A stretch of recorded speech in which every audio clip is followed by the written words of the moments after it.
अस्सलाम वालेकुम। बोल न्यूज़ हेडक्वार्टर्स में खुशामदीद। मैं हूं मोहम्मद कामरान। मैं हूं सुमैया रिजवान और मैं हूं बुशरा हक। हेडलाइंस आप जान चुके। इस बुलेटिन में हम बात करेंगे। सबसे पहले बात करेंगे मौलाना फजलुर रहमान की। कहते हैं इमरान खान ने फौज, जर्नेलों और अदलिया को धमकी दी। वो कौम को बताएं कि बाहर आकर वो किस तरह खतरनाक होंगे। मौलाना फजलुर रहमान ने चैलेंज कर दिया और कहा कि भूख और अफलास और हुकूमत की नाअहली ने अवाम का जीना दोभर कर दिया है। इमरान खान का रोब और दबदबा खत्म हो चुका। जब वो अवाम के सामने आएंगे तो लोग उनका कौमी मुजरिम की तरह इस्तकबाल करेंगे। 23 मार्च को पूरी कौम इस्लामाबाद में होगी। अवाम अब बराह रास्त हुकूमत के खिलाफ मैदान में उतरेंगे। होगा यानी जिस तरह हुक्मरान होते हुए वो खतरनाक है और मुल्क को भूख प्यास और अफलास की तरफ धकेला है, जब बाहर आएगा तो और खंगाल करेगा। या ये कि वो फौज को थ्रेट करना चाहता है, जर्नलों को थ्रेट करना चाहता है कि अगर आपने मुझे निकालने की कोशिश की, या अदालत को कहना चाहता है कि अगर आपने मुझे निकालने की कोशिश की तो मैं ख़तरनाक साबित होऊंगा। मेरे ख्याल में उसका वो रोब दबदबा ख़त्म हो चुका है और इंशाल्लाह वो मैदान में उतरेगा तो फिर लोग एक कौमी मुजरिम की हैसियत से उसका इस्तकबाल करेंगे और उसको किशमिश पेश करेंगे। हमने 23 मार्च को पूरे मुल्क के कोने कोने से कौम को दावत दी है। इंशाअल्लाह 23 मार्च को पूरी कौम इस्लामाबाद में होगी। बहुत बड़ी तादाद वहाँ पर मौजूद होगी। तमाम सियासी जमातें उसमें शामिल होंगी और जो जो जो इस हुकूमत की नाअहलियाँ हैं और इसका बोझ पूरी कौम उठा रही है, भूख प्यास, अफलास, महंगाई और गरीब आदमी का जीना दोभर कर दिया है। जाहिर है कि अब PDM ज़रूर क़यादत करेगी, लेकिन अवाम बराह रास्त ऐसी हुकूमत के मुकाबले में मैदान में उतरेगी। ऑपोजिशन के 14-15 अरकान इमरान खान के साथ हैं। मौलाना फजलुर रहमान इस्लामाबाद आने का शौक है, वो उसे पूरा कर लें। लॉन्ग मार्च और धरने से कुछ हासिल नहीं होगा। बिलावल भुट्टो इस्लामाबाद आए, उन्हें मतला साफ मिलेगा।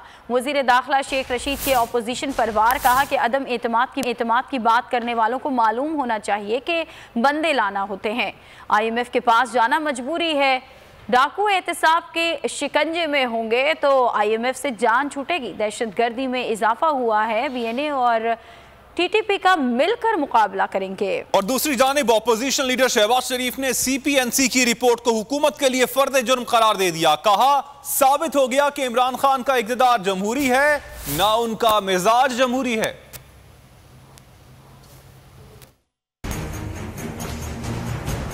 पाकिस्तान मीडिया फ्रीडम रिपोर्ट 2021 का इजरा। कायदे हिज़्ब इख्तिलाफ शहबाज शरीफ ने मंदरजात को हुकूमत के खिलाफ हथियार बना लिया। कहा CP&E रिपोर्ट चश्मकुशा हक़ाइक़ पर मबनी है। मंदरजात की तफसीलात बयान करते हुए शहबाज शरीफ ने कहा रिपोर्ट गवाही है मौजूदा हुकूमती निज़ाम फसाइयत और आमरीत का तसलसल है। अपोजिशन लीडर ने खदशा जाहिर किया ऐसी रिपोर्ट के बाद पाकिस्तान का GSP+ स्टेटस बाकी रहेगा, ना गैर मुल्की सरमायाकारी आएगी। शहबाज शरीफ ने अपील की जमहूरियत आइन और अवाम दोस्त सियासी जमातों को मीडिया फ्रीडम रिपोर्ट पर संजीदगी से गौर करते हुए मुस्तकबिल का लाहे अमल तैयार करना होगा। जबकि मुआवने खुसूसी शहबाज गिल का कहना है कि नाअहल लीग ने इश्तिहारात के जरिए मीडिया को कंट्रोल करके आज़ादी इज़हार पर शब खून मारा। मीडिया को पैसों के बल पर कंट्रोल करने वाले मीडिया की आज़ादी को क्या जाने। शहबाज शरीफ के बयान पर रद्द-ए-अमल में शहबाज गिल ने कहा कि कैलिबरी कोइन की मखसूस मीडिया के इश्तिहारात रुकवाने की ऑडियो नाअहल लीग पर फर्द जुर्म है। ऑडियो से पता चलता है कि कैसे ये मीडिया को अपने हक में इस्तेमाल करते रहे। नाअहल बड़े मियाँ ने अरबों रुपए के फंड्स कैलिबरी कोइन के हवाले किए रखे।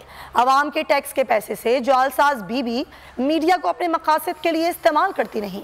उन्होंने कहा कि मीडिया मालिकान को टेलीफोन पर हुक्म देकर प्रोग्राम मैनेज करवाना मीडिया की आज़ादी पर कदगन है। मुअज़्ज़िज़ जर्नलिस्ट को गालियां देने वाले कब से आज़ादी सहाफ़त के अलमबरदार हो गए। एहतसाब नाकाम होने की बातें गलत हैं। गुज़श्ता अदवार में सिर्फ पटवारियों और कमज़ोरों का एहतसाब होता था। मुल्क की तारीख में पहली मरतबा बड़े लोगों पर हाथ डाला गया। एहतसाब से बचने के लिए इदारों पर हमले शुरू कर दिए गए। मुशीर पार्लिमानी उमूर बाबर अवान ये कहते हैं कि एहतसाब नाकाम होता तो साबिक वज़ीर आज़म मफरूर होकर बाहर ना जाते। इस वक्त जुडिशल रिफॉर्म्स की अशद ज़रूरत है। बाबर अवान का भी कहना था कि इस्लामाबाद में सब आ सकते हैं, लेकिन तोड़ फोड़ की किसी को इजाज़त नहीं। और सरबराह पीएसपी मुस्तफा कमाल ने मुतालिबात की मंजूरी तक धरना जारी रखने का ऐलान कर दिया। कहते हैं एनएफसी के जरिए सूबाई हुकूमत को 1000 अरब मिल रहे हैं, विफाक से वसाइल आए और वजीर आला के पास आकर रुक गए। आबादी और आमदन के लिहाज से पैसे जिलाई सतह पर तकसीम होने चाहिए और इसका फॉर्मूला तय होना चाहिए। तमाम अजला के मेयर सूबाई फाइनेंस कमीशन के मेंबर्स होने चाहिए। मुस्तफा कमाल ने कहा कि पाकिस्तान इंतजामी और माशी सतह पर ठीक नहीं चल रहा। तमाम शोबों को इख्तियार दें और फिर उनसे हिसाब लें।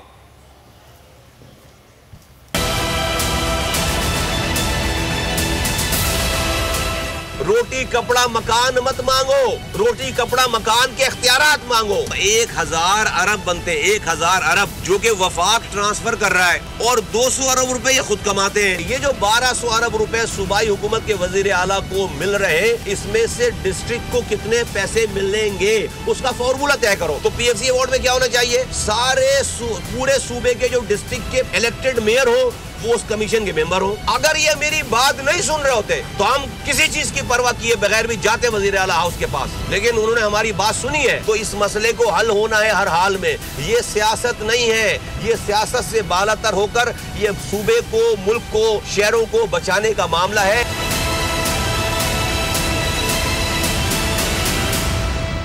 और अमीर जमात इस्लामी कराची हाफिज नईम ने धरने और मुज़ाकरात से मुतालिक बताते हुए कहा कि जमात इस्लामी का धरना पुरअमन रहा। सिंध असम्बली के बाहर कामयाब जद्दोजहद की। सूबाई हुकूमत से होने वाले मुआहदे के तहत कराची की बहुत सी चीज़ें वापस मिल जाएंगी। मुज़ाकरात शुरू भी हुए, तातुल का शिकार भी हुए, दोबारा भी हुए। और सब्सक्राइब करें और बेल दबाएं ताकि कोई खबर रह न जाए।